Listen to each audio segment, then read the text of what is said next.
Hello everyone, I'm Dijan. Welcome to my Yoga Therapy Pill platform.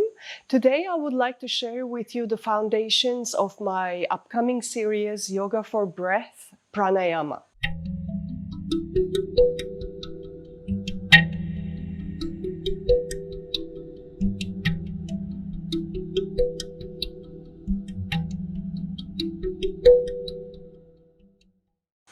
Why is it so important to open up a series like that? And what is the physical, emotional, mental, and spiritual significance of pranayama? And how can you prepare yourself for this upcoming series? So these are my topics of discussion now. The first step, let's define the word pranayama. Literally means prana, life force, energy. Ayama is restraining, rhythming, controlling. So basically, although we call it breath work or breathing exercises, what we're talking about with pranayama is way bigger than that.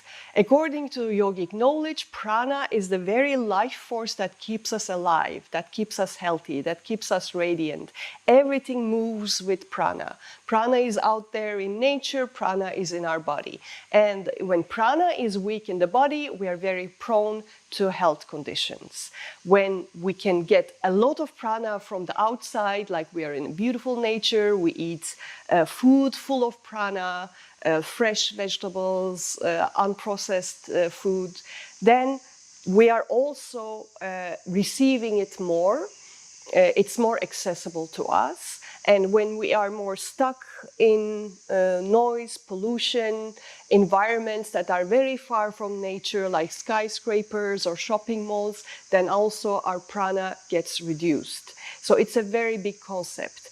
And the way for us to access prana is through the pores of our body by exchanging through food while digesting.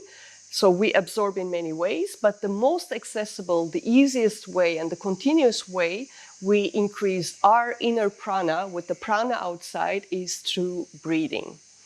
That's the more essential aspect of pranayama. So it's not just the physical dimension, which is still very powerful.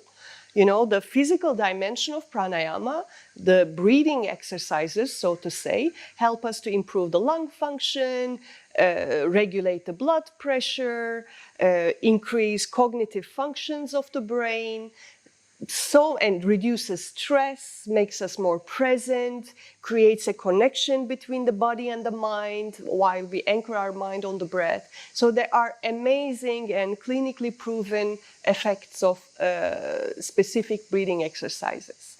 How they are done, whether we breathe in through the nostril or through the mouth, what is the frequency, what is the pace, these are all the subtleties that we need to learn about to use the breath in a very clever way to help us to live a much healthier and a better quality life. So this definitely is a very amazing value by itself.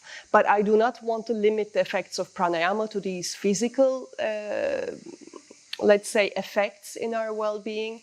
It has a very, very powerful influence in our overall connection with our body, connection with the nature, connection with our soul. And pranayama is basically an access point for meditation. Pranayama is when we actually gain mastery over the subconscious functions of our mind. Why? Because breathing we can do just without thinking about it. It's a natural function of the body. But we can also, it happens subconsciously, but we can also bring it to the conscious level by regulating it, by rhythming it, by restraining it, by playing with it. So it's this in-between area between the conscious mind and the subconscious mind. And when we have access to this in-between area, then there is a lot of magic, there's a lot of mystery to unfold. And that's what the yogis have been exploring.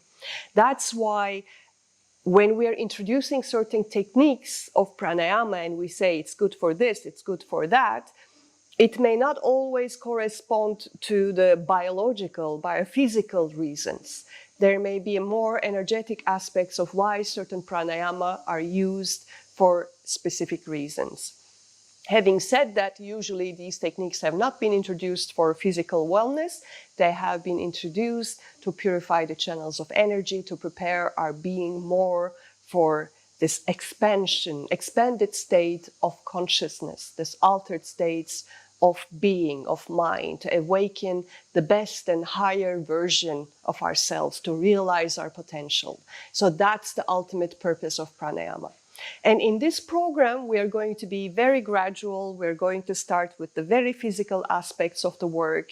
We're going to learn the correct way of breathing, how to integrate breath into movement, how to create more space in our lungs, and then eventually how to use different techniques of breath, different pranayama methods for diverse purposes. And I will combine them usually with some asana, because it's good to prepare the mind first by concentrating on the physical posture and therefore calming down, coming more to the present moment, coming into a good place, so to say. We don't want to do pranayama when we're in an agitated, dark, depressive state. It may aggravate it even more. We want to do pranayama when we are a little bit more calm and composed. So these postures in the beginning will both serve to amplify the effects of the pranayama and also to prepare our mind for the specific technique.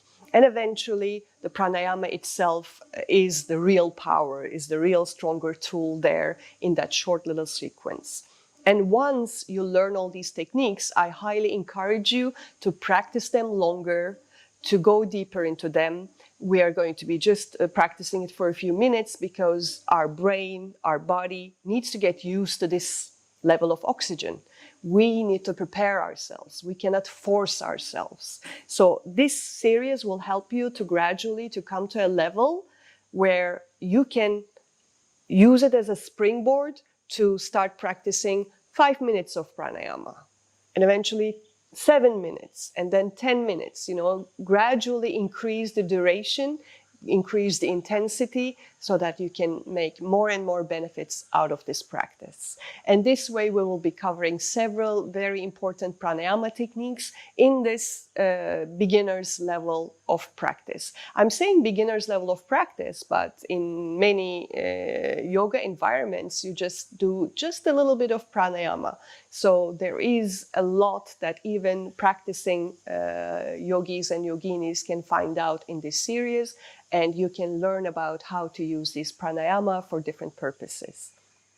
The more advanced techniques, I find it safer to share and practice in more controlled, contained environments, which is not happening in my channel at the moment. Later on, when it comes to a stage of subscription, we can go into that, because there I really want to be connected to you. I really want to monitor how you progress, because these are important practices. These are strong practices, and if they are played around without much information, without much guidance, they may also cause harm. That's why I'm not sharing very advanced techniques in this open for all kind of format.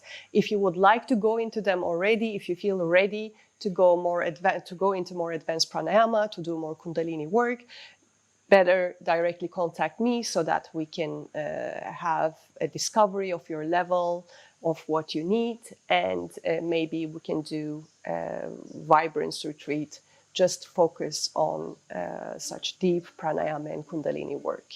So these are the possibilities right now, and I hope this will be an amazing start for you to integrate pranayama deeper and deeper, stronger and stronger, with ease, to your daily life. Thank you very much for connecting with me, and I'm looking forward to share this work with you. Please feel free to share your suggestions, the topics that you want me to cover in the comments below. And if you would like to get in touch with me for my more private work, all the information is below anyhow. Make sure that you subscribe to the channel and turn on the notifications. And thank you again one more time for connecting with me.